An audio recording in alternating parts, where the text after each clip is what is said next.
మన కొరకే మరణించి మూడో దినం లేచిండు. యేసు ప్రభుని ఎవరైతే నమ్ముకుంటారో, ఎవరైతే రక్షణ తీసుకుంటారో, ఎవరైతే బాప్తిసం తీసుకుంటారో వాళ్ళకి రక్షణ ఉంటుంది. వాళ్ళ పాపాలు క్షమించబడతాయి. మీ కుటుంబంలో ఆశీర్వాదం వస్తుంది, మీ కుటుంబంలో శాంతి వస్తుంది, మీ కుటుంబంలో సమాధానం వస్తుంది. గట్టిగా చప్పట్లు కొడదాం. యేసు ప్రభే నిజమైన దేవుడు, యేసు ప్రభే గొప్పవాడు, యేసు ప్రభు రక్తం కార్చినవాడు, యేసు ప్రభు ప్రాణం పెట్టినవాడు, యేసు ప్రభుని పాపాల నిమిత్తము ఆయన ముళ్ళ కిరీటం ధరించండు, ఆయన చేతుల్లో మేకలు కొట్టబడ్డాయి.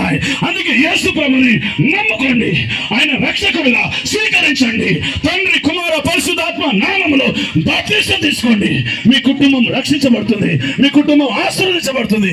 ఒకవేళ నేను ఎన్నో పాపాలు చేసాను అనుకుంటున్నాను, ఇదొక మతం కాదు, ఇదొక మార్గము. ఆమెను చెప్పండి. నువ్వు నమ్మితే దేవుని అద్భుతాలు చూస్తావు. అందరు మోకరించుకుందాం, ప్రార్థన చేసుకుందాం. యేసు ప్రభుని హల్లెలూయా. అయ్యా, నా కుటుంబం విడిపోయింది నాయన. నా కుటుంబం చాలా మంది భార్య భర్తల్లో ప్రేమ లేదు, దేవుడు నాకు చూపిస్తున్నాడు.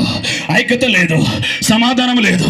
అయ్యా, నేను నా భర్తను ప్రభు హింసిస్తూ ఉంటాను, నా భర్తను అప్పుడప్పుడు తిడుతూ ఉంటాను ప్రభు. నన్ను క్షమించు ప్రభు. నాకు జ్ఞానము దయచేయి, నా బిడ్డల్ని పోషించే జ్ఞానము దయచేయి, నా భర్తతో కాపురం చేసే జ్ఞానము దయచేయి నాయన. నేను ఒక గొడవ పెట్టే భార్యగా ఉండొద్దు, నా భర్తను తిట్టే భార్యగా ఉండొద్దు, నా భర్తను ప్రేమించే మనసును దయచేయి, కష్టపడే మనసును దయచేయి.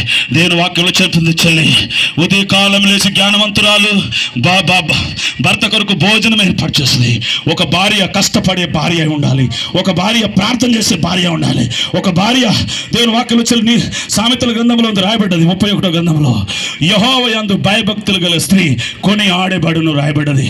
నువ్వు దేవుని యందు భయభక్తులు గల స్త్రీ అయి ఉండాలి, దేవుని మందిరానికి వెళ్ళే స్త్రీగా ఉండాలి, లోబడే స్త్రీగా ఉండాలి, నీ అత్తమామకు సేవ చేసే స్త్రీగా ఉండాలి, నీ భర్తకు సేవ చేసే స్త్రీగా ఉండాలి. నీ జీవితాంత కాలము నీ భర్తకి లోబడి